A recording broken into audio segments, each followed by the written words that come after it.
이제 다 함께 묵도하심으로 새벽 기도회를 시작하겠습니다.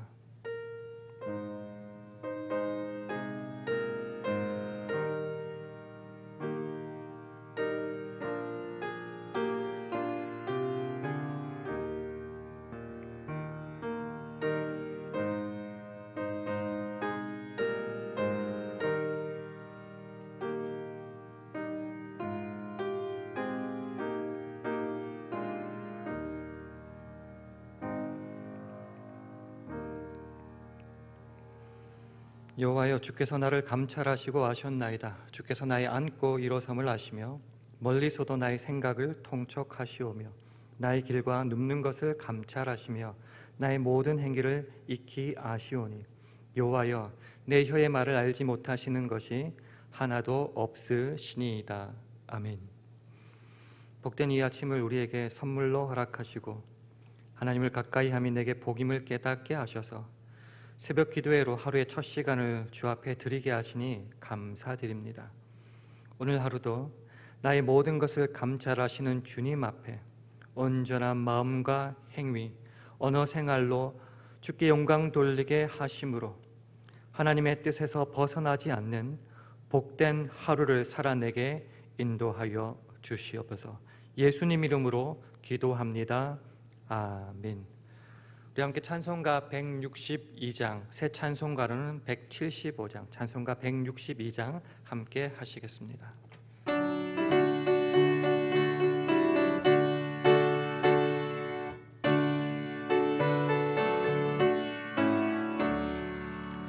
신랑 대신 예수께서 다시 오실 때 밝은 등불 들고 나갈 준비 됐느냐. 그날 밤에 주님 맞을 등불이 준비됐느냐. 예비하라. 우리 신랑 예수 오실 때 밝은 등불 손에 들고 기쁨으로 주를 맞겠네.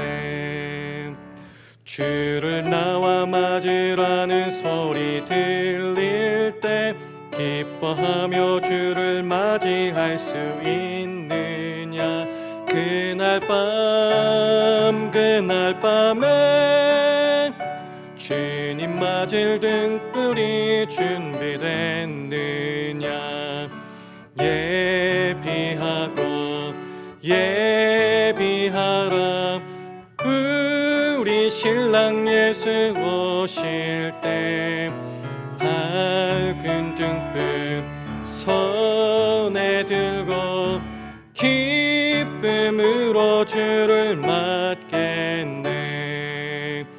항상 깨어 기도하며 거룩한 길은 준비하지 않고 주를 맞지 못하리.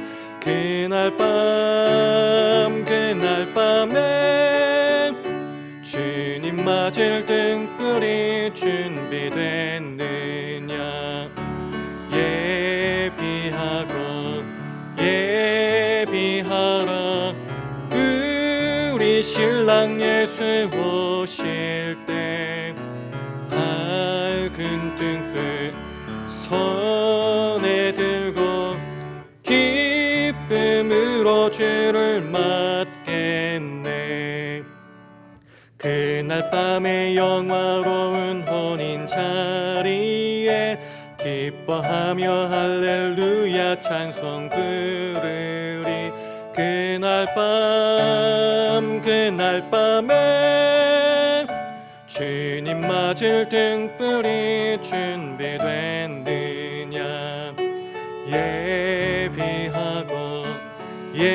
예비하라. 우리 신랑 예수 오실 때 밝은 등불 손에 들고 기쁨으로 주를 맞겠네. 아멘. 오늘 주신 하나님의 말씀 마태복음 25장 1절에서 13절 말씀입니다. 제가 가진 성경으로 신약 43면 마태복음 25장 1절에서 13절까지의 말씀을 우리 한 절씩 교독하시겠습니다. 그때 천국은 마치 등을 들고 신랑을 맞으러 나간 10처녀와 같다 하리니 그 중에 5은 미련하고 5은 슬기 있는지라. 미련한 자들은 등을 가지되 기름을 가지지 아니하고 슬기 있는 자들은 그릇에 기름을 담아 등과 함께 가져갔더니 신랑이 더디 오므로 다 졸며 잘세. 밤중에 소리가 나되 보라 신랑이로다 맞으러 나오라 하매 이에 그 처녀들이 다 일어나 등을 준비할세. 미련한 자들이 슬기 있는 자들에게 이르되 우리 등불이 꺼져가니 너희 기름을 좀 나눠 달라 하거늘 슬기 있는 자들이 대답하여 가로되 우리와 너희의 쓰기에 다 부족할까 하노니 차라리 파는 자들에게 가서 너희 쓸 것을 사라 하니 저희가 살아간 동안에 신랑이 오므로 예비하였던 자들은 함께 혼인잔치에 들어가고 문은 닫힌지라.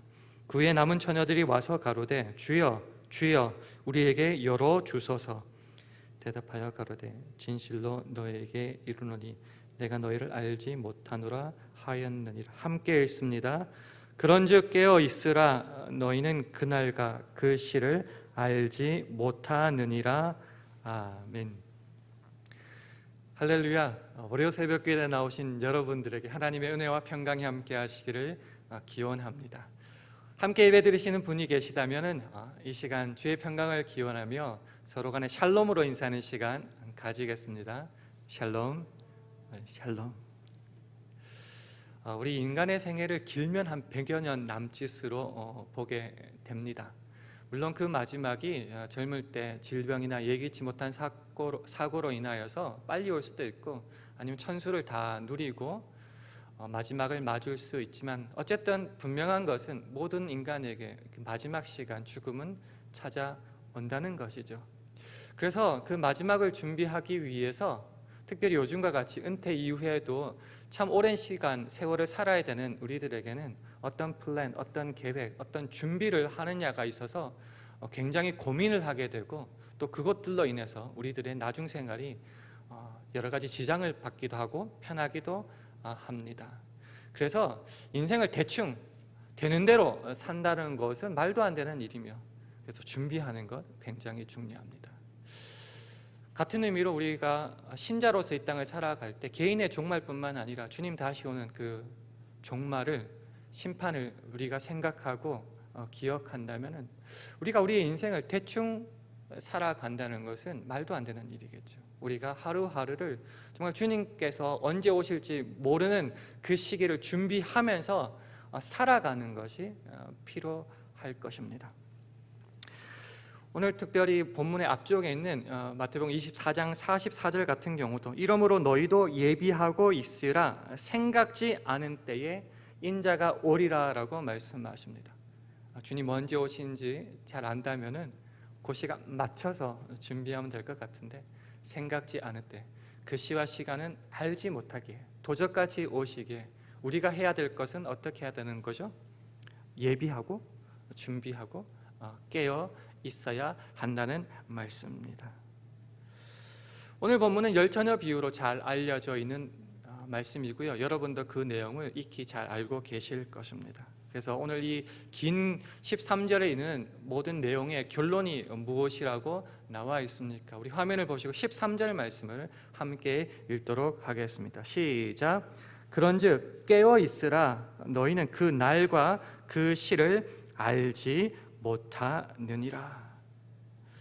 자, 그날과 그 시를 알지 못하고 생각지 못한 그때에 주님께서 다시 오시기 어떻게 하라고요? 깨어 있으라 이렇게 말씀하십니다. 이것이 오늘 본문에서 가장 중요한 결론의 말씀, 목적이라고 할 수 있겠죠. 자, 깨어 있으라 어떻게 우리가 받아들여야 될까요? 자지도 않고 의자 앉아서 눈 부릅뜨고 그렇게 앉아 있는 것을 말하는 것일까요? 그것을 영어로 keep awake라고 하는데요. 지금 오늘 본문에서 말하는 것은 그렇게 자지도 말고 계속 정신 차리고 있으라는 말은 아닌 것 같습니다. 왜냐고 하면은 오늘 신랑이 왔을 때에 열처녀 모두 자고 있었다는 것을 우리가 읽었기 때문입니다. 그러면 어떻게 받아들여야 될까요? NIV 성경을 보니까 keep watch라고 되어 있습니다. 즉 영적으로 깨어 있는 것을 오늘 본문이 말하는 깨어 있으라라고 이해하면은 쉽게 이해할 수 있을 것 같습니다. 이 깨어 있으라는 내용을 조금 더 분명히 좀 쉽게 이해하기 위해서 다른 성경 말씀을 한번 찾아보기를 원합니다. 데살로니가전서 5장 1절에서 5절까지의 말씀을 우리 한 절씩 교독하시겠습니다. 형제들아, 때와 시기에 관하여는 너희에게 쓸 것이 없으면 주의 날이 밤에 도적같이 이를 줄을 너희 자신이 자세히 알미라. 저희가 평안하다 안전하다 할 그때에 잉태된 여자에게 해산 고통이 이름과 같이 멸망이 호련히 저희에게 이르리니 결단코 피하지 못하리라. 형제들아, 너희는 어두움에 있지 아니하며 그날이 도적같이 너희에게 임하지 못하리니. 함께 읽습니다. 너희는 다 빛의 아들이요 낮의 아들이라. 우리가 밤이나 어두움에 속하지 아니하나니. 이 본문에서는 주의 날은 인자의 오심은 밤에 도적같이 잉태된 여자가 갑자기 산통을 느끼는 것 같이 그렇게 온다고 합니다. 그러면서도 결단코 피하지 못하리라. 즉 누구에게나 반드시 오고야만은 사건이라고 그렇게 말씀하고 계십니다. 누구나 만날 수밖에 없는 사건인데 차이가 있나요? 예, 분명히 차이가 있다고 말하고 있습니다. 어떤 차이가 있습니까?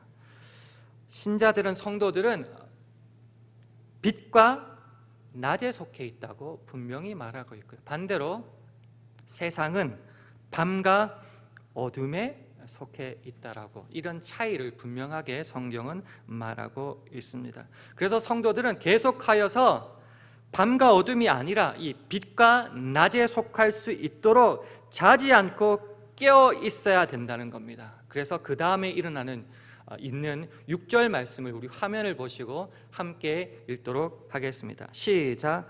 그러므로 우리는 다른 이들과 같이 자지 말고 오직 깨어 근신할지라. 이것도 눈 부릅뜨고 자지 않는다는 것을 훨씬 더 넘어서서 예수 믿는 자라면, 성도라면, 신자라면 그 예수 믿는 자의 의식과 믿음과 지각과 준비를 하여서 예수님께서 언제 오셔도 괜찮을 그런 준비를 하고 있어라. 즉 세상처럼 어둠과 밤에 속하여서 되는 대로 살아가고 주님의 말씀과 전혀 동떨어진 삶을 마음대로 살아가지 말고, 그렇게 자지 말고 깨어 있으라, 그렇게 말씀하고 계십니다. 다시 우리가 오늘 읽었던 본문 열처녀 비유로 돌아가면 열처녀들이 분명히 다 자고 있었지만은 신랑이 온다라고 소리를 들었을 때에 다섯 처녀는 그 등불의 기름으로 불을 밝혔을 때에 혼인잔치에 분명히 들어갔음을 우리는 기억할 수 있다는 것입니다. 자, 그러면은 깨어 있다, 깨어 있다, 깨어 있어라 말씀을 자꾸 하시는데 이 깨어 있는다는 표현 어떻게 우리가 이해해야 될까? 깨어 있는다는 말의 반대말을 한번 찾아보면은 조금 더 쉬울 것 같습니다. 우리 화면을 보시고 누가복음 21장 34절에서 36절 말씀을 우리 한 절씩 교독하시겠습니다. 너희는 스스로 조심하라. 그렇지 않으면 방탕함과 술 취함과 생활의 염려로 마음이 둔하여지고 뜻밖의 그날이 덫과 같이 너희에게 임하리라. 이날은 온 지구상에 거하는 모든 사람에게 임하리라. 함께 읽습니다. 이러므로 너희는 장차 올 이 모든 일을 능히 피하고 인자 앞에 서도록 항상 기도하며 깨어 있으라 하시니라. 우리 신자들은 빛과 낮에 속해 있다고 말씀드렸죠. 그 신자들이 해야 되는 것은 너희는 스스로 조심하라라고 말하고 있습니다. 그럼 조심하지 않으면 어떻게 되는가? 방탕함과 술 취함과 생활의 염려로 마음이 둔하여진다. 이게 깨어 있으라의 반대말이 되는 것이죠. 우리가 쉽게 생각하면은 이 술 취함과 방탕함과 생활의 염려라는 것은 신자로서 이 땅을 살아가면서 세상의 법칙에 휘둘려서 세상이 요구하는 대로 우리의 정신머리를 놓아버리고 살아간다라고 쉽게 말씀드릴 수 있을 겁니다. 그렇게 마음이 둔하여질 때 어떻게 되는가? 그날이 덫과 같이 임해 버린다. 그래서 어떻게 하라고요? 항상 기도하고 특별히 깨어 있으라. 세상이 흘러가는 방식대로 그것이 최고인 양, 그것을 누리고 가지기 위해서 열심히 살아가지 말고 조심하여서 하나님의 자녀다운 삶을 살아가라. 이거랑 비슷한 구절이 바로 에베소서 5장 18절 말씀이 아닙니까? 술 취하지 말라. 이는 방탕한 것이니 오직 성령의 충만을 받으라. 신자는 무엇이죠? 세상의 법칙대로 세상의 것을 추구하려고 예수 믿는 것 아니지 않습니까? 오히려 세상과 맞서 예수 그리스도의 말씀을 따라 살아가는 존재가 바로 신자가 아닙니까? 하나님의 약속과 뜻을 분명히 깨달아서 그 신자된 책임과 분별을 우리의 삶으로 나타내야 되는 것이, 살아내야 되는 것이 신자의 의무가 아닙니까? 그래서 술 취하지 말아야 된다고 합니다. 이것은 방탕한 것이겠죠. 그래서 이 18절 앞쪽에 보면 이런 구절이 나오게 되는 겁니다. 15절 말씀을 보면 그런즉 너희가 어떻게 행할 것을 자세히 주의하여 지혜 없는 자같이 말고 오직 지혜 있는 자같이 하여, 16절을 보면 그래서 세월을 아끼라.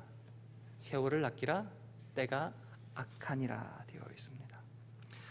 인자의 다시 오심을 믿고 신자로서 살아가기를 결단하는 자라면은 세월을 아껴야 됩니다.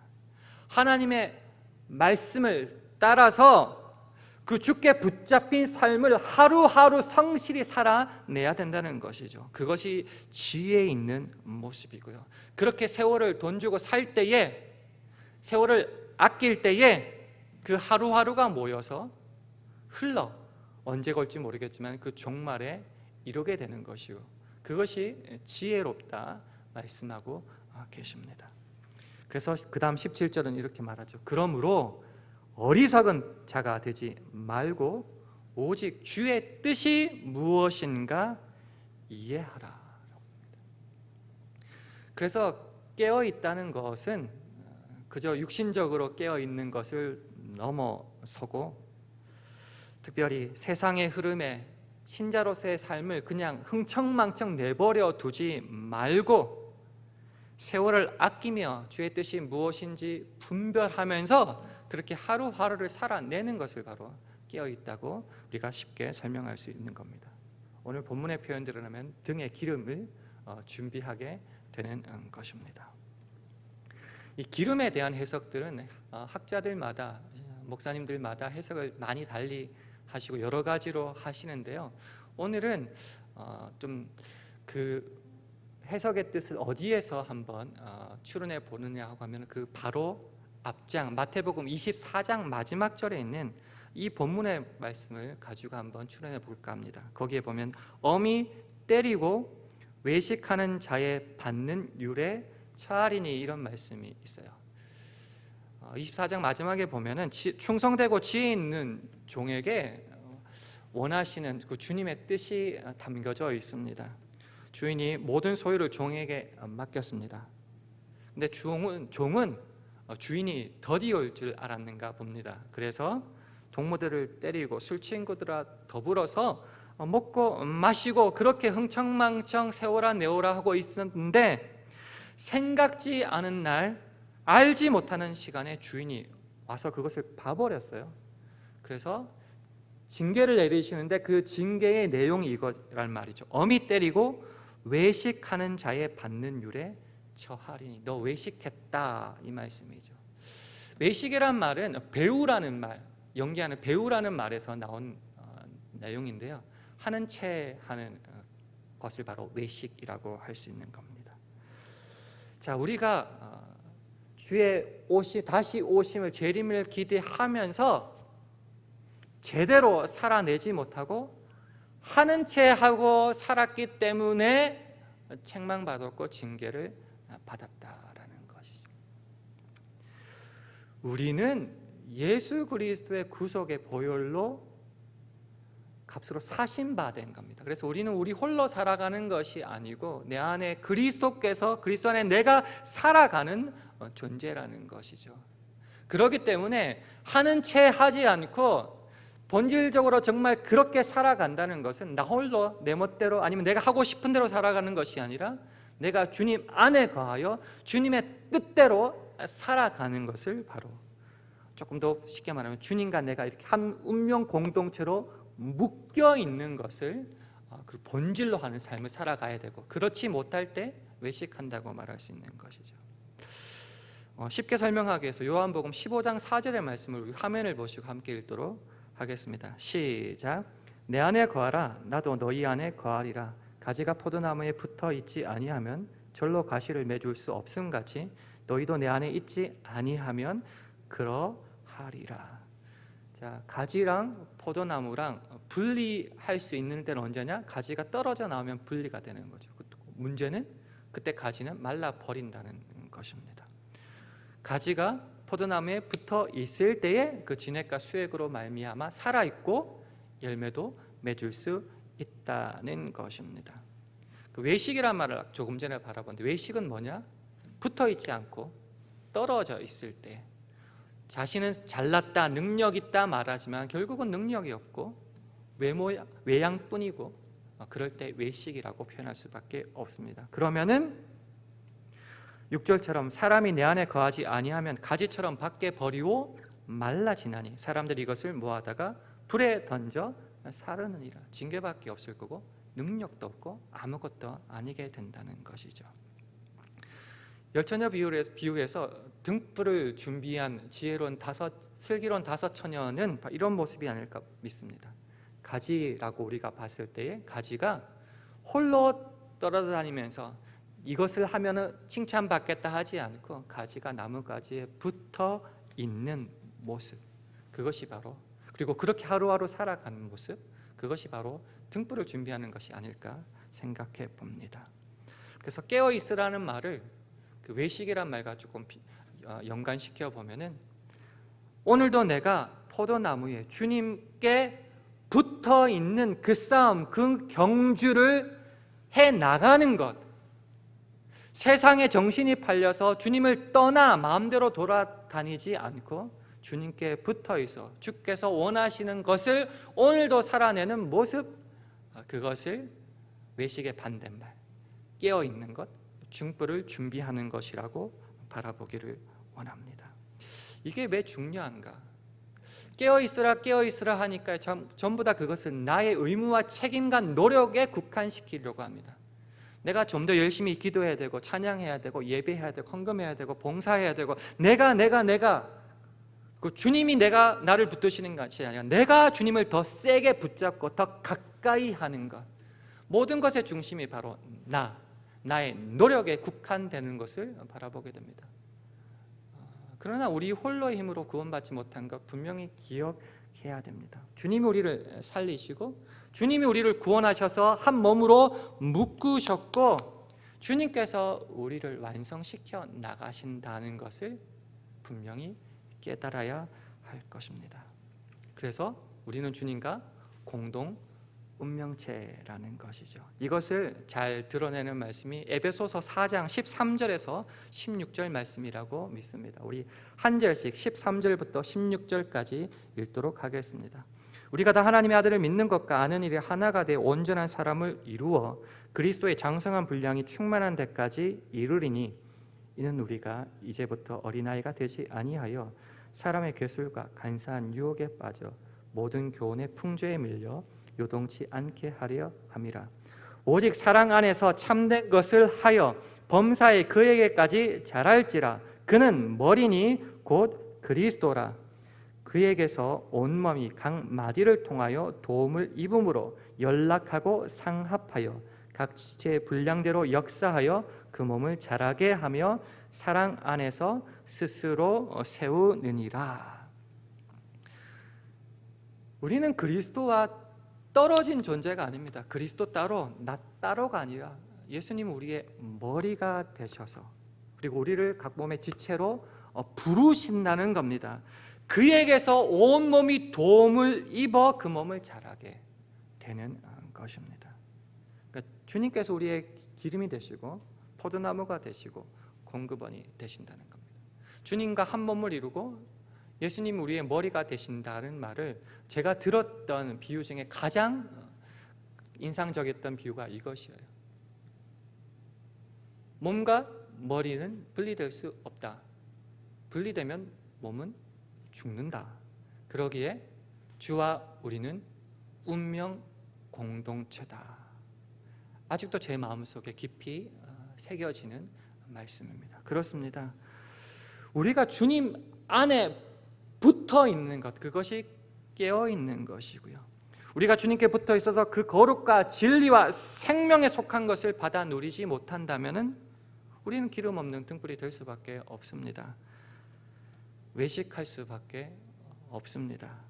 포도나무에서 떨어진 가지가 될 수밖에 없다는 것이죠. 물론 이렇게 하라 저렇게 하라 성경에 수많은 말씀이 있지만 오늘 그 중에서도 특별히 대원칙에 대해서 말씀하고 있는데 그것이 깨어있다는 것은 결국 주님께 붙어 있다는 것이죠. 이것을 잘 드러내는 말씀이 골로새서 2장 6절 7절의 말씀이라고 믿습니다. 우리 한 목소리를 함께 읽도록 하겠습니다. 시작. 그러므로 너희가 그리스도 예수를 주로 받았으니 그 안에서 행하되 그 안에 뿌리를 박으며 세움을 입어 교훈을 받은 대로 믿음에 굳게 서서 감사함을 넘치게 하라. 그리스도 예수를 우리가 주로 받았습니다. 그러니까 그 안에 있어서 그 안에서 행해야 된다는 것입니다. 어떻게요? 주님 안에, 그 안에 뿌리를 박아야 되고 세움을 입어야 됩니다. 우리가 자꾸 믿음이 성장했다는 것을 주님의 도움 없이도 내가 스스로 알아서 잘 해야 된다고 착각하는데 아니죠. 더 굳세게 주님 안에 뿌리를 박고 세우심을 입어야 된다는 것이죠.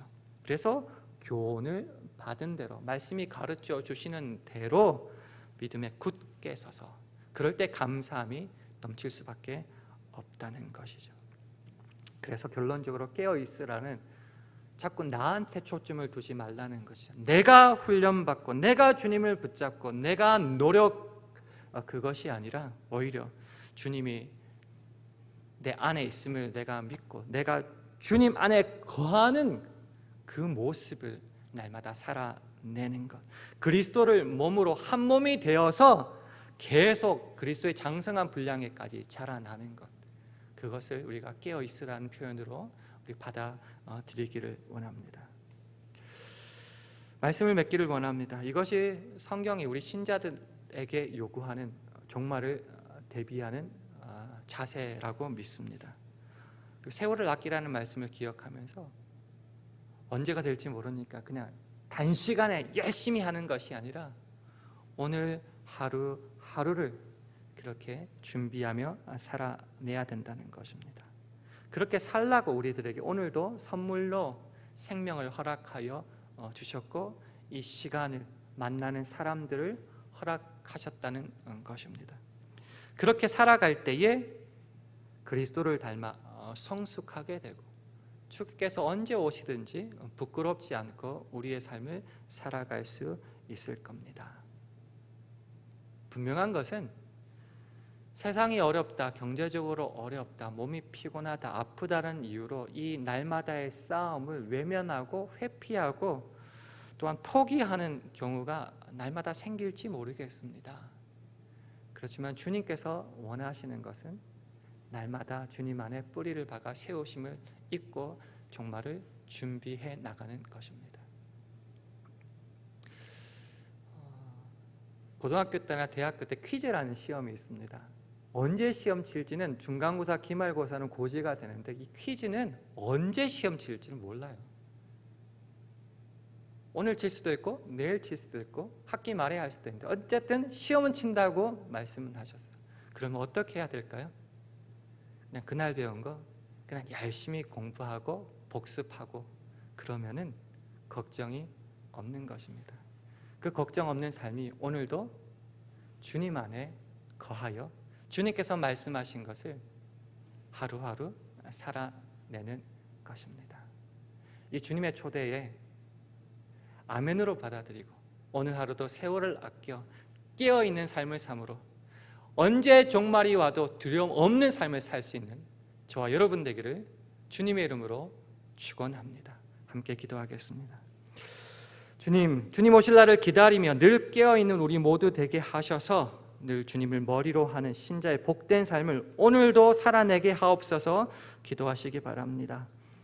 우리의 교회와 가정, 직장과 사업, 자녀들을 붙잡아 주시고 오늘을 살아갈 일용할 양식과 영육간의 강건함과 회복함 허락하여 달라고 기도해 주시기 바랍니다. 마지막으로 오늘 하루도 성령 충만하게 해주셔서 우리가 있는 그곳에서 주님의 영광과 사명을 살아낼 수 있는 우리들 되게 해달라고 이런 기도 제목을 가지고 1분간 합심하여 기도하시겠습니다.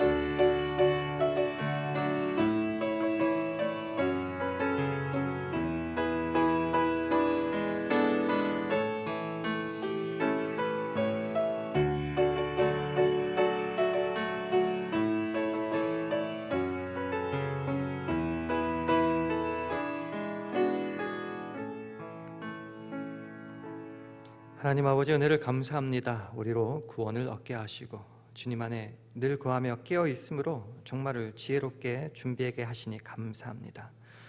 오늘도 선물로 허락하신 이 하루를 세월을 아껴 신자다운 지각과 삶으로 온전히 살아내므로 주님과 한 몸 이룬 그 신자의 기쁨과 자랑을 온전히 누리는 복된 날 되게 하여 주시옵소서. 감사드리며 예수님 이름으로 기도합니다. 아멘.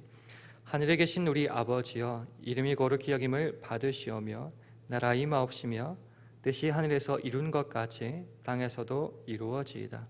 오늘날 우리에게 일용할 양식을 주옵시고 우리가 우리에게 죄 지은 자를 사하여 준 것 같이 우리 죄를 사하여 주옵시고 우리를 시험에 들게 하지 마옵시고 다만 악에서 구하옵소서. 대개 나라와 권세와 영광이 아버지께 영원히 있사옵나이다. 아멘.